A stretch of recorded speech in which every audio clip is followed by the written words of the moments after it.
तुमच्याजवळ जर 2 अंडी आणि 1 वाटी गव्हाचं पीठ असेल तर हा नाश्ता तुम्ही देखील बनवू शकता।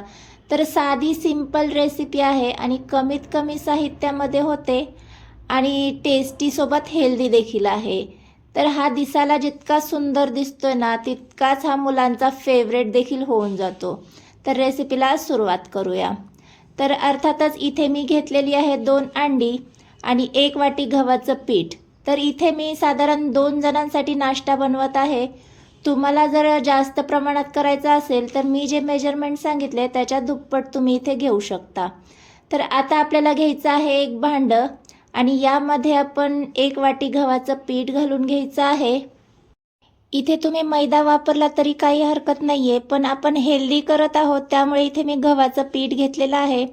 आता यामध्ये इथे मी घेतलेली आहे बारीक चिरलेली कोथिंबीर, एक कांदा आणि मिरची आवडीनुसार घ्यायची आहे। तर कांदा देखील बारीक चिरून घेतलेला आहे आणि मिरच्या देखील बारीक अशा चिरून घेतलेल्या आहेत आणि यामध्ये घालून घ्यायचं आहे। तर इथे आपण जे मिरचीचा वापर केलेला आहे, तुमची मुले कितपत तिखट खातात त्याचा अंदाज घेऊनच घालायचे। आता यामध्ये चवीनुसार मीठ घातले, पाव चमचा हळद घातलेली आहे, काळी मिरी पूड घातली आणि तिखट देखील घातलेला आहे। तर मगाशी मी सांगितल्याप्रमाणे इथे आपण काळी मिरी पूड, तिखट आणि मिरच्यांचा वापर केलेला आहे।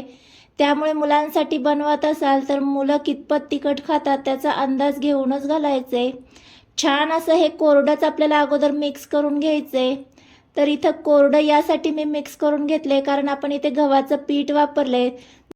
पाणी जर आपण लगेच वापरलं तर पिठाच्या गाठी होतात, त्यामुळे अगोदर कोरडं मिक्स करायचं आहे, नंतर जसं लागेल तसंच आपल्याला यामध्ये पाणी घालून घ्यायचं आहे। तर किती प्रमाणात पाणी घालायचं आहे ते मी तुम्हाला नंतर सांगते। तर इथे पाहू शकता थोडं थोडं पाणी घालून मी या पद्धतीने बॅटर करून घेतलेलं आहे। तर स्टार्टिंगला असं थिकच बॅटर करायचं आणि आता यामध्ये आपण जी 2 अंडी घेतली होती ती फोडून यामध्ये घालून घ्यायची आहे।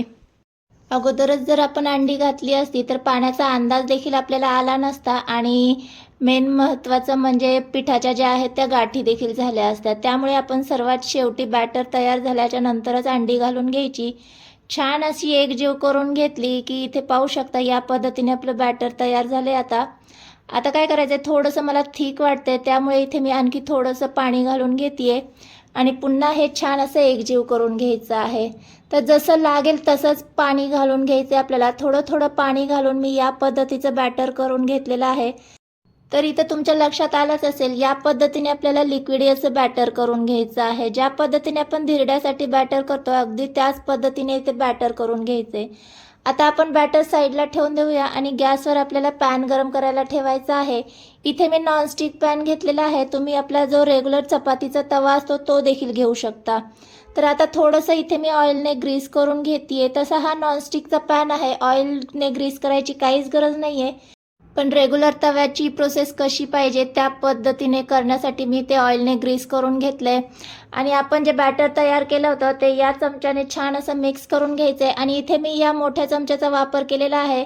तर व्हिडिओ दाखवते त्या पद्धतीने सगळीकडे आपल्याला या पद्धतीने बॅटर सोडून घ्यायचं आहे। तर इथे मी नॉनस्टिक पॅन घेतलेला आहे त्यामुळे इथे हँडलने या पद्धतीने मी पसरवून घेतेय। रेग्युलर आपला जो चपातीचा तवा असतो त्यामध्ये जर तुम्ही करत असाल तर चमच्याच्या साहाय्याने याला पसरवून घ्यायचं आहे। तर इथे पाहू शकता वरची बाजू छान अशी सुकलेली आहे। आता आपण तो टर्न करून घेऊया। तर पहा मस्तच झालेला आहे। तर हा पराठा शेकत असताना आपल्याला गॅसची फ्लेम मीडियम ठेवायची आणि मीडियम गॅसवर दोन्ही साईडने छान गोल्डन होईपर्यंत आपल्याला हा शेकून घ्यायचा आहे। तर इथे पहा मस्तच झालेला आहे। याच पद्धतीने मी दुसरा पराठा देखील तुम्हाला करून दाखवते। तर आपण इथे जर डोस्याचा पॅन वापरत असाल तर डोस्याच्या पॅनला ऑइलने ग्रीस करायची जशी गरज नसते तशी या नॉनस्टिक पॅनला देखील गरज नसते।